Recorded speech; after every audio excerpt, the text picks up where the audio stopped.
Okay, so if you have the Antigravity A1 drone, in this video I'm going to showcase how you can transfer all of your files from the drone and also the A1 Vision goggles directly to your computer. And the second thing I'm going to showcase is how to edit that, both using the Antigravity app on your phone and also the Antigravity Studio app for your laptop. So this is going to be great for beginners that are just starting to use this drone and trying to figure out the best ways to actually transfer your files quickly and easily. But more than that, how to edit your footage to make it look very cinematic.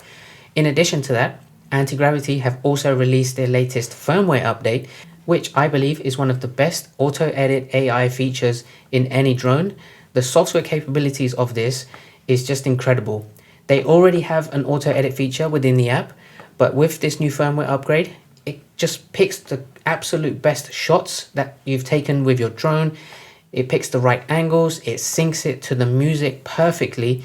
So it basically eliminates any need for any manual editing. And that is going to be great, not just for professionals, but especially for beginners that are starting out and just want to share really good drone footage to all of their social media followers, to their friends, to their families. So let's go ahead and start off with the transfers first, and then we move over and show you all of the editing features.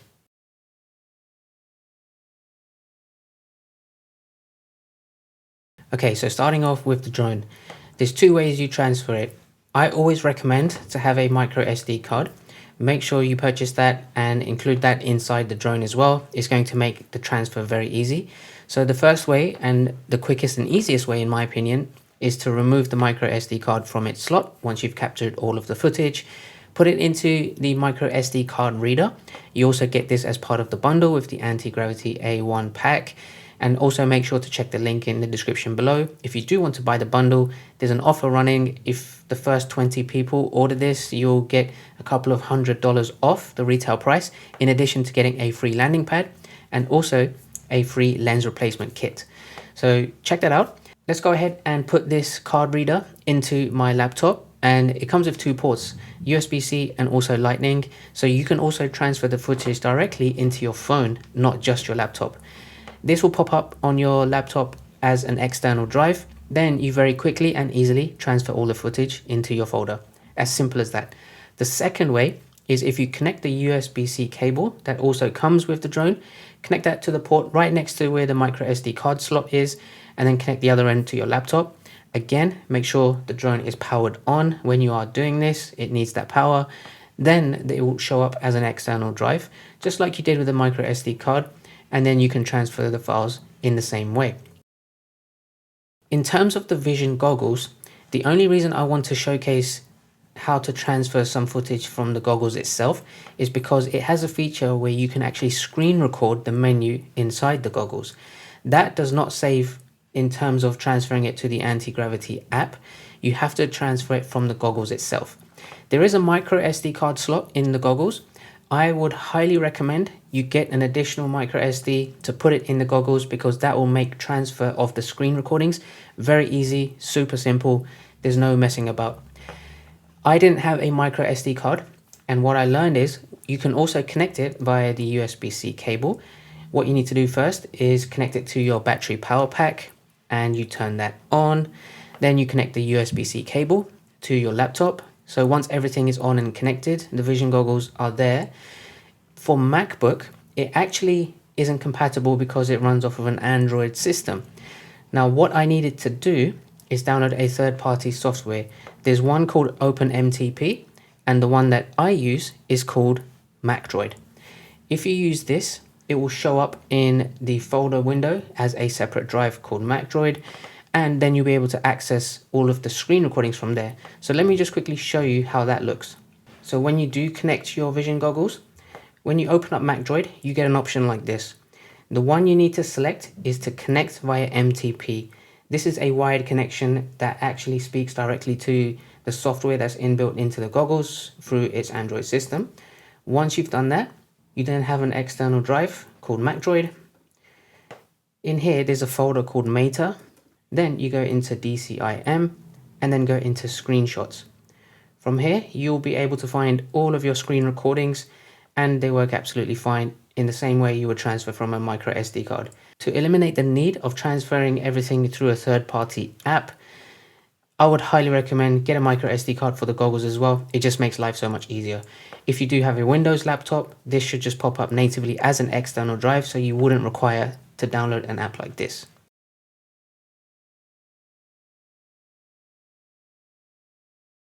Okay, so now that the transfers are all done, let's go ahead and showcase how you can edit all of your footage. Since I've transferred everything to my laptop, let's start off with the Antigravity Studio app for Mac. So this is really cool. Now, as you can see here, I've loaded in one of my footage. If you want to add more, you just hit the plus icon. The .insv files, you can import them directly. So I can go ahead and add another one, for example, and then you have the customizability to just edit however you like. So if I just take this first one, you can see I've already played around with keyframes, and keyframing is the best way to reposition any of the 360 footage. So if I just forward a little bit, you can see where the keyframes come, how I basically angle the different shots, how great that looks. And you just simply do that by adding the plus button here to add another keyframe. Of course, as you're doing that, you just select the position you want. So this is all draggable 360, which is absolutely great and just makes things easy. I'm going to quickly just show you some of the options on the sidebar. So here you have the stabilization type, flow state stabilization, I'll leave that on. You've got the accessories assembly here, some options around the processing, if you want to add a watermark, some stats, switches and adjustments if you want to make that, clip management, and then just some information about that file itself. So nothing too much to explore on the right hand side. There's some really cool things here as well. So this one is to convert to adaptive keyframes. Again, if you want to do that based off of the modes that you've recorded at, maybe if you've shot in FPV mode rather than free motion, that would be really useful. One of the coolest things about the Studio app is the deep tracking. So for example, there's a little tree here. If I select deep track, I can just put a little selection around that tree and hit start tracking. So wherever the drone is moving, it's going to just capture that one point. Now imagine how great this would look if you want to capture a specific person, a specific architecture or a building, just to make it look that cinematic. Just look how great this works. So if I start tracking, the drone is going in the opposite direction, but the camera will always point at that one tree.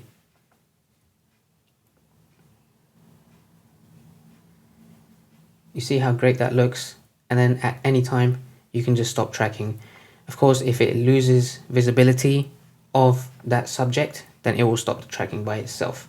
You have the option to continue tracking if you feel like you want a little bit more, but if you're done, then you can select that. Let's go ahead and play it back. There you can see how great that looks by just focusing and honing on to that subject. So deep tracking works very, very well. So you can explore all of the different ways to get the right angles for your footage. But the best thing about this as well is if I want to share this to my Instagram or TikTok, for example, and I don't want this in landscape, it gives you the options to export and play around with the editing in various different aspect ratios. So within the frame itself on the right hand side, you can see 16:9. If I select this, it gives me multiple options. So if I want a portrait vertical one, I can very easily and quickly convert that to 9:16. So just look how great that absolutely works. If I want a square, I can do that. And basically any type of aspect ratio you want, just to make it fit to whatever need or wherever you're going to post this. Most of the time, because I create long form videos on YouTube, I'll leave this as 16:9. But the fact that you have this, you can create all of your edits, all of your keyframes, and export the exact same video in a different aspect ratio. So as you can see here with my keyframes, if I want to share the same video, the same edits, all I need to do is just switch over, and you can see it's basically resized everything, shrunk it a little bit more so you have most of the same footage in the same frame, and then you're just ready to export. Of course, with export, you can go ahead, hit the export button, and then start the export. So that's an overall overview of the Antigravity Studio app, but I also want to show you how great it looks if you want to just use your phone app and see if you want to edit from that. especially the auto edit.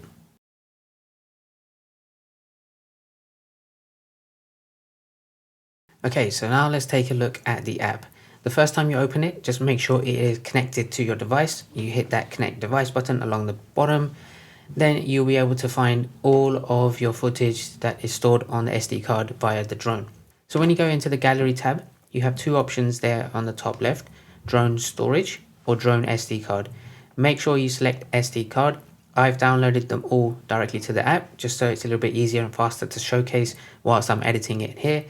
And as you can see, this is the footage that I've taken. So if, for example, I take this first one, which I also did in the Antigravity Studio Mac app I just showed you, you can also do the same things. On the left hand side, you have the options to add keyframes. So for example, if I go into the editor, here you can just hit keyframe button there, and then you can set record. So as it's moving and playing back, you can add your keyframes, reposition the footage out of the 360 recording, and then you can pause it at any time just to make adjustments. Likewise with the Studio app, you can also do deep tracking, and you have options for movement and adaptive keyframes there as well. So right now it's set by 16:9 at the top. Again, you have the options to change the aspect ratio. So to add a keyframe, if I want to do it right from taking off, I just hit that orange keyframe button along the timeline, and I can reposition where it is and then hit update keyframe. That's there at the top. So now when I take off, you'll see it will take off at that position. But as you're doing it, you can start the recording. So for example, if I hit that record button along the bottom and hit start recording, I've set it to manual. I can then reposition as it's recording. That way I can kind of play it back the way the final output and the export is going to look like. And then when you're done, you can stop recording and just see the recorded part, make adjustments if you need to, and pretty much do everything that the Studio Mac app can do. You can play around with it, but what I really want to show you today is Antigravity have made an update to their auto edit in their firmware, and I have to say this is one of the best updates they could have made, because now I don't need to do any of these things. No keyframing, no auto adjustments, no manual recording. Just hit that button once, let it do the magic. Of course, there's already an auto edit feature, but they've just made enhancements to it. So if I go back, there's a button on the bottom right there, which says auto edit. If I go ahead and select this, just let it do all of the filtering, the transitions, the syncing with the music, everything. And if you just see the final output, it looks amazing. It would have been much better than me trying to do that manually, and it's better than the previous auto edit versions that were built into the app. So previously the auto edit was very good. Now it's just absolutely great. So check out this full version of the auto edit with this new firmware upgrade, and let me know what you think in the comments down below.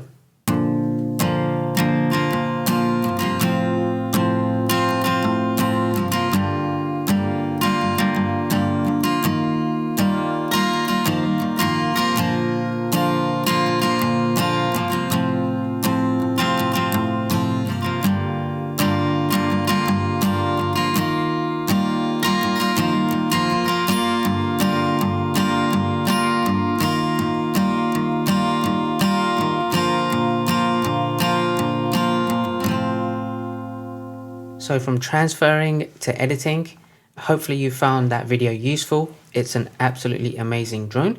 Even more than that, it's such a great firmware upgrade for the auto edit. Make sure you check out the offers and discounts available if you want to buy this drone. The link is in the description.